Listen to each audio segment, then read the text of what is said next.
हरि की प्रभु मन में धूम मचाई रे मुरलिया हरि की प्रभु मन में धूम मचाई।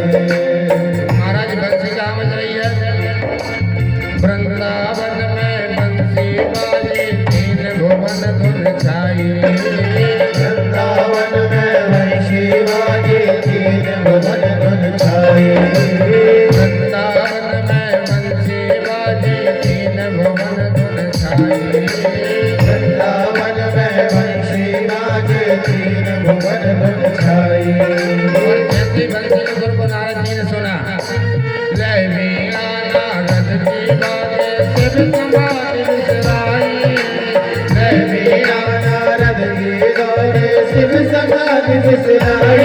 मुरलिया हरि की प्रभु मन में धूम मचाई। मुरलिया हरि की प्रभु मन में धूम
जैसे महाराज गोपियों ने बंसी को सुना,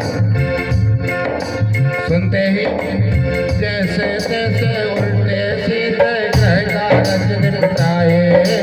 जैसे तैसे उल्टे सीधे ग्रह कागज निपटाए। जैसे तैसे उल्टे सीधे ग्रह कागज निपटाए। जैसे तैसे उल्टे सीधे ग्रह कागज निपटाए। और उल्टे कर सिंगार गोपियां बंसी बट को धाई। उल्टे कर सिंगार गोपियां बंसी बट को धाई। मुरलिया हरि की प्रभु मन में धूम मचाई। मुरलिया हरि की प्रभु मन में धूम मचाई।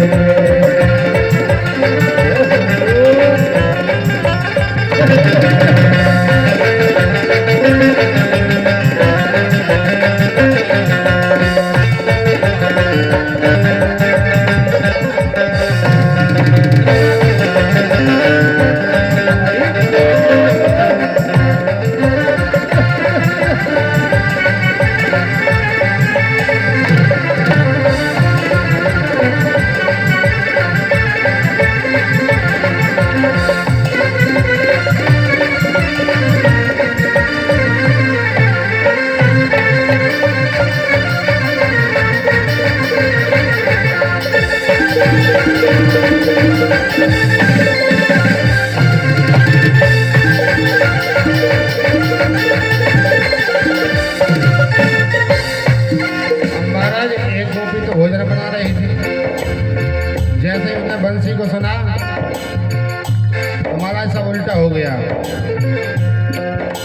खीर में नमक, दाल में शक्कर, मक्खन में मिर्चाई। नमक दाल में शक्कर, मक्खन में मिर्चाई। खीर में नमक, दाल में शक्कर, मक्खन में मिर्चाई। खीर में नमक, दाल में शक्कर, मक्खन में मिर्चाई। महाराज सब कुछ भूल गई। नमक महाराज दाल में डालना था तो खीर में डाल दिया,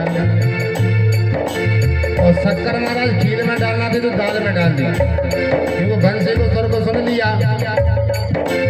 और एक गोपी तो महाराज थाली परोस के ले जा रही थी।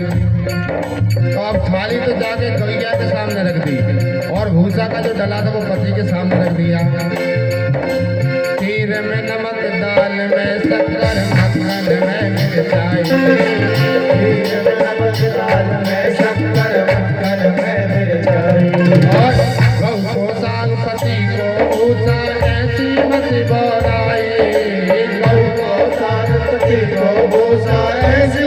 मोराई मोरलिया हरि की त्रिभुवन में धूम मचाई है मोरलिया हरि की त्रिभुवन में धूम मचाई।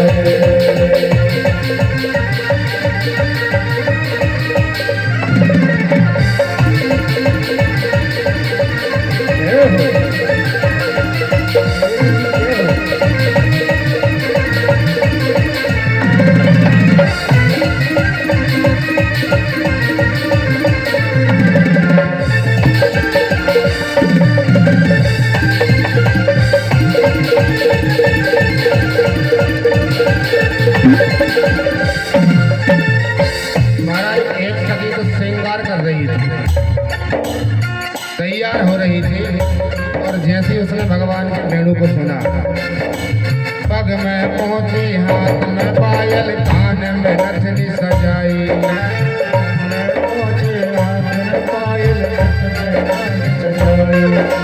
पग में पहुंची, पाँव में पायल, कान में नथनी सजाई। पग में पहुंची, हाथ में पायल, कान में नथनी सजाई। और मेरा क्या हुआ? नैन महावर पग अंजन बिंदी कपोल चितकाए।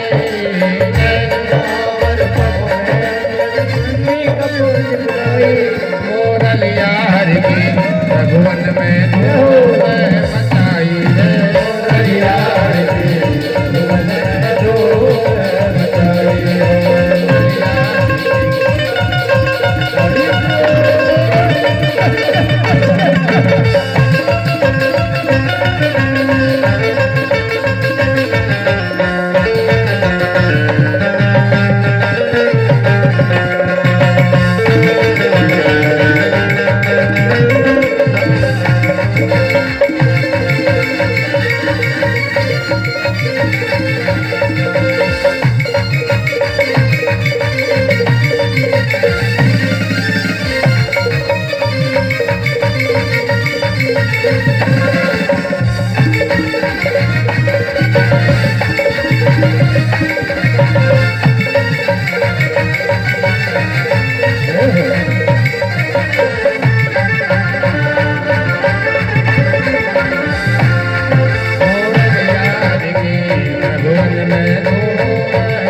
बोलो वृंदावन बिहारी लाल की जय, रास बिहारी भगवान की जय। तो जैसे ही भगवान के वेणु रव को गोपियों ने सुना, सब अपने अपने कार्य में लगी हुई थी। और जैसे ही भगवान की वेणु को सुना है, सब अपने कार्य को छोड़ छोड़ कर सब बंसी बट पे आ गई हैं। और सब गोपियों को आते हुए देख भगवान ने सबका स्वागत भी किया। बोले स्वागतम भो महाभागा प्रियम किम करवामि वा भजस्याना भयम कश्चित् ब्रूता गमन कारिणम। जैसे ही गोपियों ने सुना कि भगवान ने वेणु वादन करके हमको बुलाया और आते ही स्वागत भी किया, अब तो बड़ी प्रसन्न हो गई। और जैसे ही दूसरा प्रश्न सुना कि ब्रूता गमन कारिणम, अरे देवियों, इतनी अर्धरात्रि में तुम्हारे आने का कारण क्या है? क्यों आई हो? क्या ब्रज में कोई संकट आ गया इसलिए सब लोग दौड़ के आ गई हो? अब गोपियों ने जैसे ही भगवान की इस वाणी को सुना कि एक तो हमको बुला लिया वेणु बजा के, और जिसने बुलाया है वही पूछे कि क्यों आई हो। अब तो महाराज गोपियां बहुत ही दुखित हो गई हैं मन ही मन, और भगवान ने कहा कि ब्रज में कोई संकट आया इसलिए आई हो क्या? गोपियों ने सिर हिलाया कि प्रभु, ब्रज में कोई संकट नहीं आया। अच्छा, मैं समझ गया, शरद पूर्णिमा की रात्रि को देखने आई हो। देवी, बड़ी सुंदर रात्रि है, देखना चाहिए, लेकिन ये देवियों, ये जंगल वाली बात है। रात्रि में हिंसक जीव भी फिर घूमते हैं और रात्रि में आपको नहीं आना चाहिए। अब तो गोपियों ने सिर हिला दिया कि प्रभु, इस रात्रि को हमने हजारों बार देखा है। अच्छा, तो अपने पति से झगड़ा हो गया इसलिए आई हो।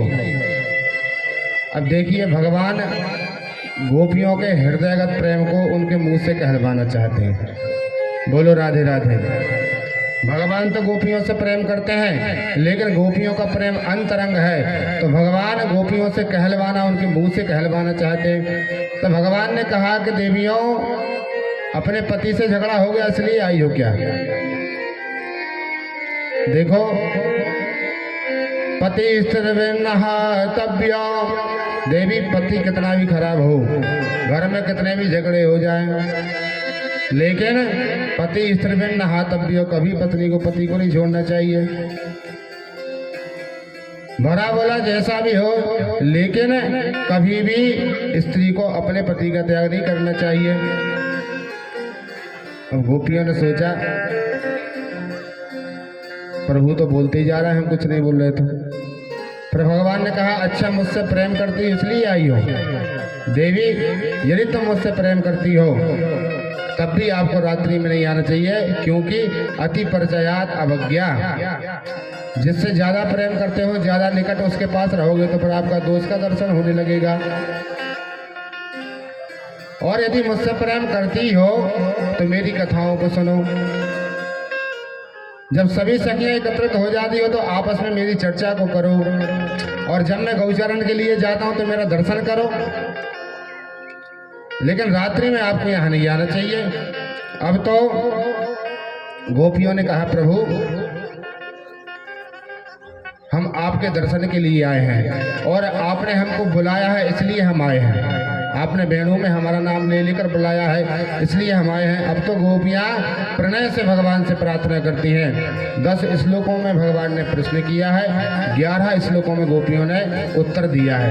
सभी गोपियां हाथ जोड़ के बोलती हैं, बोले मैं एवं विभोर भवति भवान गदितुम नृशंसम संत्यज्य सर्व विषयास्तव पादमूलम भक्ता भजस्व दुर्भग्रहमा त्यजास्मान् देवो यथादि पुरुषो भजते मुमुक्षान्।